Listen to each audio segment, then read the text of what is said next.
Bersama saya Azlin Arif dalam rentasan berita edisi 1427. Antara paparan utama. Wanita Pakatan Harapan selamatkan bahtera Malaysia Madani. PAS Terengganu tiada halangan laksana hudud. Apabila syurga ditawarkan oleh Dajjal bermata dua. Apa di sebalik tauliah agama?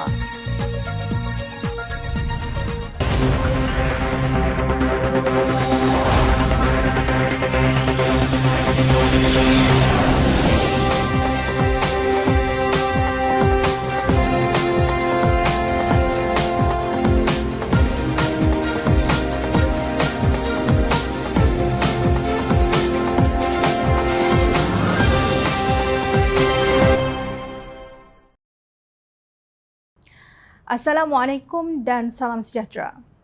Pilihan Raya Negeri ke-15 telah berlalu, sekarang tiba bagi pemenang untuk memulakan tanggungjawab mereka sebagai wakil rakyat. Bagi yang kalah pula, inilah masanya untuk muhasabah dan menilai diri sendiri. Namun, di saat ramai nama-nama besar Pakatan Harapan yang kecundang di tangan calon yang tidak diketahui kebolehan mereka, wira-wira Pakatan Harapan tampil dengan aura Tun Fatimah yang berjaya mempertahankan bahtera Malaysia Madani daripada terus ditenggelamkan oleh penyerang.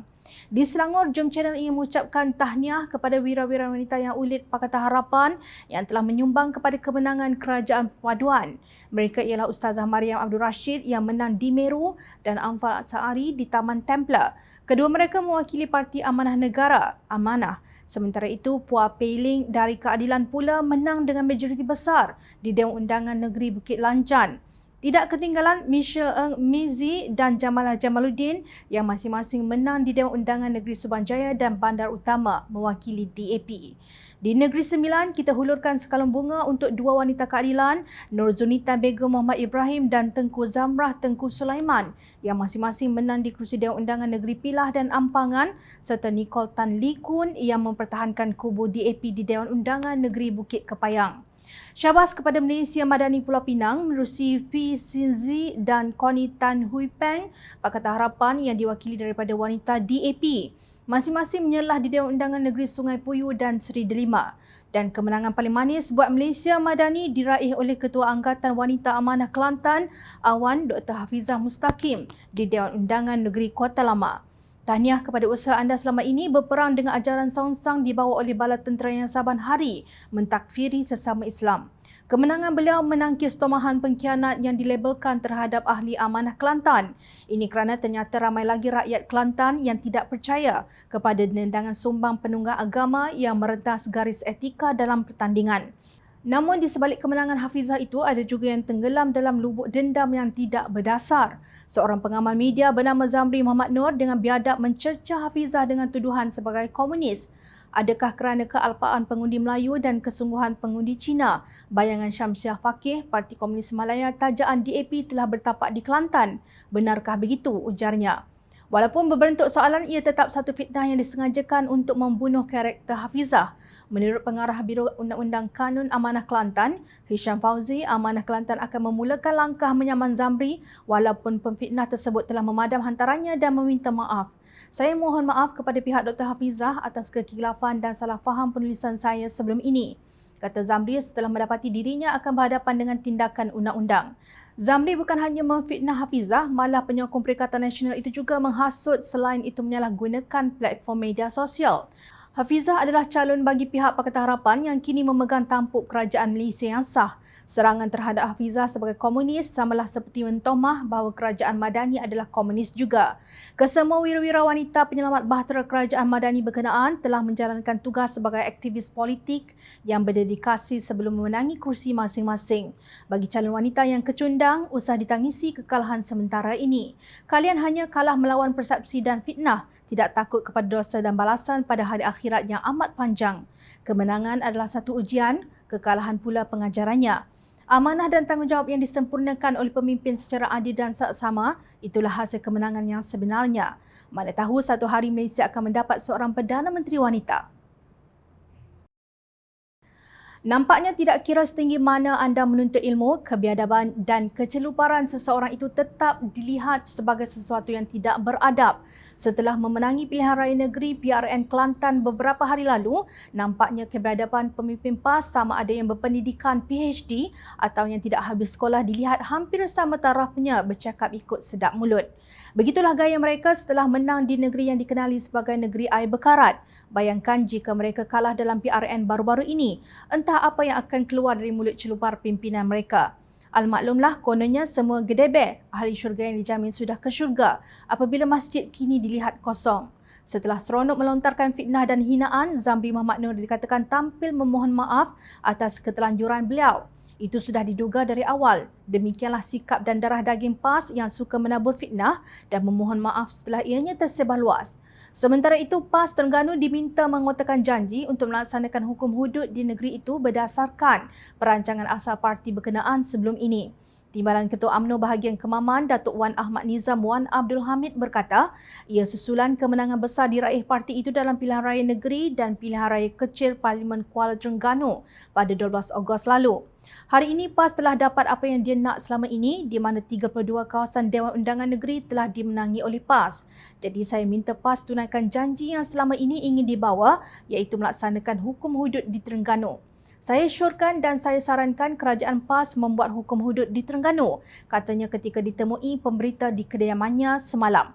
Sebelum ini, kerajaan negeri dalam kenyataan pada persidangan Dewan Undangan Negeri DUN berkata Terengganu bersedia untuk melaksanakan sepenuhnya hukum hudud sekiranya rang undang-undang RUU 355 diluluskan di Parlimen. Esko Pelaksanaan Syariah Pendidikan dan Pengajian Tinggi Terengganu Saiful Bahri Mamat berkata perkara itu tidak mustahil untuk dilaksanakan memandangkan enakmen kesalahan jenayah syariah, hudud dan kisas telah diwartakan di Dewan Undangan Negeri DUN Terengganu pada 2002. Untuk rekod, RUU 355 terhasil apabila Ahli Parlimen Marang Tan Sri Abdul Hadi Awang mengemukakan usul persendirian untuk meminda Akta Mahkamah Syariah kurungan bidang kuasa jenayah 1965 kurungan Akta 355 bagi meningkatkan bidang kuasa hukuman mahkamah syariah terhadap kesalahan di bawah jenayah syariah. Sementara itu, persidangan DUN Terengganu pada 1 Disember tahun lalu telah meluluskan pindaan enakmen kesalahan jenayah syariah kurungan Takzir Terengganu 2022 bagi memperkasakan pelaksanaan undang-undang syariah di negeri itu. Pindaan itu bertujuan menambah baik enakmen kesalahan syariah jenayah Takzir Terengganu 2001 yang merangkumi tambahan 4 seksyen baharu dan 21 pindaan seksyen sedia ada. Bersediakah PAS Terengganu melaksanakannya atau sebenarnya gerun dengan gerakan rakan bersekongkol yang terang-terangan menentang hudud di Kelantan sebelum ini? Sila kotakan janji anda memandangkan Terengganu dilihat tiada lagi pembangkang. Anda boleh melaksanakannya tanpa sebarang tentangan. Atau Hadi Awang sedang memikirkan dalil yang sesuai untuk membela gerakan. Jangan pula hanya sekadar bergegar sebagai retorik politik meraih sokongan para walaun yang buta dan tuli tentang semua itu. Akhirnya hudud yang dilaungkan PAS dikafankan bersama Presiden dan dimasukkan ke lubang kubur. Ahad lalu, Presiden Bersatu Tan Sri Mahyadin Mak Yassin mendesak Perdana Menteri Datuk Seri Anwar Ibrahim dan timbalannya Datuk Seri Ahmad Zahid Hamidi mengambil tanggungjawab moral dengan meletakkan jawatan sebagai Perdana Menteri dan timbalan Perdana Menteri dengan serta-merta. Mahyadin dilaporkan berkata ia susulan kejayaan besar Perikatan Nasional PN meraih sokongan pengundi Melayu dalam PRN sekaligus menandakan bahawa gabungan itu adalah wadah utama politik bangsa Melayu pada masa kini. Melalui keputusan PRN, PN berjaya meraih 146 kerusi Dewan Undangan Negeri DUN daripada keseluruhan 245 kerusi dipertandingkan Pakatan Harapan 80 kerusi dan Barisan Nasional 19 kerusi. Sebelum ini Mahyadin turut dilaporkan berkata PN mampu menawan 3 negeri baharu dan kekal berkuasa di 3 negeri iaitu Kedah, Kelantan, Terengganu yang ditadbir gabungan parti itu jika 90% pengundi Melayu keluar mengundi pada PRN. Antara kasihan atau geli hati, kedua perasaan itu bercampur baur apabila pengerusi PN itu mendesak supaya Anwar dan Zahid meletakkan jawatan susulan keputusan PRN. Mahyadin dilihat sibuk betul meminta pemimpin lain meletakkan jawatan sedangkan bekas Perdana Menteri itu tidak berani mengambil tindakan sama walaupun PN tidak mencapai sasaran untuk membentuk pentadbiran semua 6 negeri pada PRN Sabtu lalu. Persoalan lain yang timbul, adakah Mahyadin meletakkan jawatan sebagai timbalan Perdana Menteri apabila UMNO kehilangan majoriti 2/3 di Parlimen buat pertama kali pada pilihan raya umum ke-13 yang lalu. Sehingga ke hari ini, Mahyadin dilihat masih meroyan mahu menjadi Perdana Menteri Malaysia ke-11 apabila meminta pengerusi Kerajaan Perpaduan serta pengerusi BN meletakkan jawatan. Bagi Timbalan Ketua Penerangan Keadilan Malaysia, Razif Rakimin, Mahyadin sebaliknya harus bermuhasabah kelemahan dirinya sendiri kerana beliau juga gagal mengotakan janji PN sapu bersih 5 daripada 6 negeri sebagaimana kempen pilihan raya. Saya melihat kenyataan Mahyadin dalam hal ini sebagai sangat gopoh. Malah dalam sidang media beliau yang diadakan semalam, beliau seolah-olah telah memenangi majoriti parlimen di Malaysia, sama seperti yang beliau buat selepas PRU15 lalu. Adakah Mahyadin terlalu laparkan kedudukan sebagai Perdana Menteri? Mahyadin sendiri gagal merampas Selangor, Pulau Pinang atau Negeri Sembilan daripada Pakatan Harapan Barisan Nasional. Adakah beliau berani mengambil tanggungjawab meletakkan jawatan? Tanyanya dalam satu kenyataan. Tegas Razif, Mahyadin lebih baik bersedia untuk menunggu 4 tahun lagi sebelum berangan-angan sekali lagi untuk menjadi PM. Sebelum itu, katanya sebaiknya beliau mengumumkan kepada partinya Bersatu strategi untuk mendapatkan negeri pertama untuk parti itu. Mahyadin boleh terus bermimpi untuk menjadi PM kerana kempen dengan memainkan sentimen perkauman dan agama yang sebelum ini mereka gunakan tidak selamanya boleh ditunggang oleh beliau. Adalah lebih baik beliau mencari jalan bagaimana seorang menteri besar dari parti beliau Bersatu wujud kerana di semua negeri tidak ada seorang pun menteri besar mahupun ketua menteri dari Bersatu, katanya. Mungkin Mahyadin boleh fokus untuk mengangkat seorang menteri besar dari Bersatu di Kedah memandangkan PAS memimpin Terengganu, Kelantan dan Perlis. Kasihan melihat Bersatu terus ditunggang PAS tanpa diberi tempat sewajarnya. Namun timbul pula persoalan, mampukah Mahyadin menjadi Perdana Menteri seperti yang diroyan dan diimpikan beliau? Sedangkan ketika memohon Anwar dan Zahid berundur pun terpaksa membaca teks umpama perutusan khas. Ops, lupa, bukankah beliau sinonim dengan gelaran bapa perutusan khas? Sedangkan jawatan Ketua Pembangkang pun diserahkan kepada Datuk Seri Hamzah Zainuddin dan bukan dirinya. Jadi, di mana kredibiliti beliau untuk diangkat sebagai Perdana Menteri? Jelas, Mahyadin kini ditunggang oleh PAS untuk kekuasaan mereka.